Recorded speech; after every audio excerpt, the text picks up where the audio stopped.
Napa-travel back in time tayo sa 3 places to stay dito sa Taal, Batangas.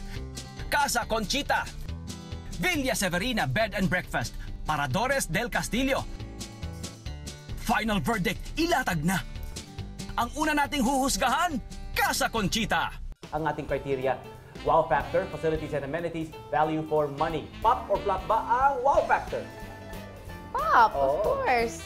Kasi it's so different, it's so unique. Like with the, ano pa lang, design and everything, nakakaaliw talaga siya. How about you, my friend? Ang name ng vlog mo ay...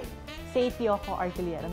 It's very vlog-worthy. Like, if you're a vlogger talaga and you want to check out new places, ito yung isa sa mga places na pagpasok mo pa lang, ang daming elements, ang daming different characteristics, iba-ibang corners, iba-ibang looks. It's perfect, yeah. Pop siya. Kasi may mga elements siya na nagpapatunay nung pinagdaanan ng bahay all throughout the years. Pagdating naman sa facilities and amenities, the details. Maganda yung details. Maganda yung texture. Maganda yung color. Oh, yung interior design. I like how the beds are different. Parang, di ba kanina, pumasok tayo sa isang room, isa mababa, yung isa mataas. Tapos parang walang same na bed here. So everything's different. Gusto ko yung may ganitong kwarto na malaki for family and friends na gusto nyo talaga magkakasama kayo. Value for money. Sa kahit na anong mga kwarto na mapili ninyo, 850 pesos lamang ang inyong babayaran kada tao. So, pop or flop. Melo, the name of your blog is? Out of town vlog. Maaari hindi siya yung pinakamura, pero yung experience, yung worth it. At saka yung location, nasa center ka ng town. Pop na pop for me, I think is pasok sa budget, especially if you're on a budget, diba, when you want a tour. I will spend 850 pesos for, you know, the guided tour and then the tapa and the bedroom. What more can you ask for? Pop. So, ang hatol ng ating mga reviewer ay 9 perfect pop points para sa Casa Conchita. Good job. Sunod na hahatulan, Villa Severina Bed and Breakfast.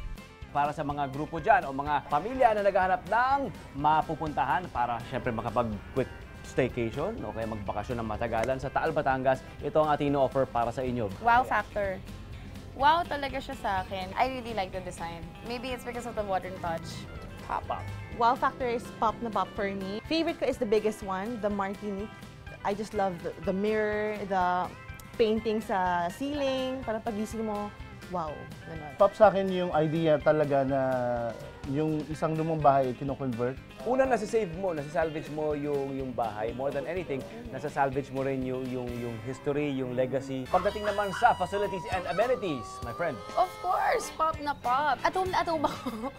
Hindi ko dito ako nakatira. I like the aesthetics of the room. Pop na pop, the bathroom yung malaki, parang, oh my gosh, pagpasok mo parang 5-star hotel, hindi mo akalain ng bed and breakfast lang siya, ganyan. Yeah, human rooms, parang they take you to those places. Okay yung food kasi they let us experience the local cuisine, Yeah. which is very important if you really want to understand the destination na binibisita mo. So for me, pop. Value for money, pop or flop? Pop kasi for 2,500 for a room with breakfast, I think that's sulit. For me, it's a bit pricey lang ng konti, pero I think with all the design, yeah, pop. Siyempre, buong barangay, ipagkakasya ko dyan para masulit ko yung... Buong barangay talaga. Oo. The more the merrier. Ang maganda, 2.5, hindi siya per head, 2.5 yung room. Perfect talaga siya. Alright, very good. So, Villa Severina, dito sa Taal, Batangas, kayo nakakuha ng 9 perfect pop points. Good job. Mapantayan kaya ng Paradores del Castillo ang nakuhang pop points ng dalawang naunang bed and breakfast places? Pop kaya or flop ang wow factor? Pop na pop yung wow factor for me. I love the cleanliness. I love the whole combination of the modern and even the old elements of the room. Old world feel. Perfect. Very, very pop. Kasi entrance pa lang, parang, wow, ang social naman ng place na to, sobra. Pop siya sa akin, it brings you back dun sa time na meron ganito yung mga structures. Pagdating naman sa facilities and amenities, Pop na pop. I love their food. I love all of their different areas overlooking the whole city. try it. Oh my gosh, sobrang ganda. Pop na pop kasi maganda yung facilities and amenities. And na-enjoy ko talaga yung food. Gusto ko yung rooftop na to. Kasi I can imagine myself staying here. Gusto ko yung garden Yung alfresco dining nila. Gusto ko rin yung mga rooms nila with a view.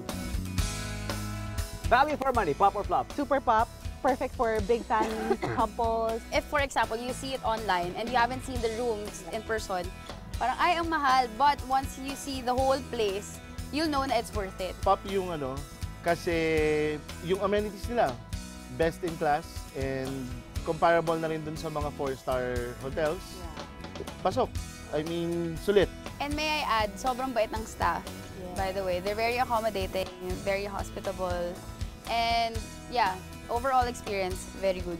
So, Paradores del Castillo, kayo nakakuha ng 9 perfect pop points. Good job. Recap tayo. Overall, nakakuha ng 9 perfect pop points ang tatlong bed and breakfast places na ating ni-review. Casa Conchita, Villa Severina Bed and Breakfast, Paradores del Castillo. Pop na pop kayong lahat!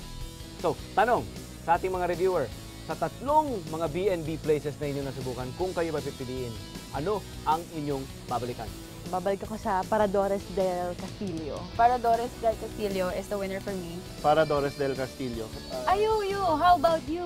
Ako, dalawa, Paradores del Castillo and Casa Conchita.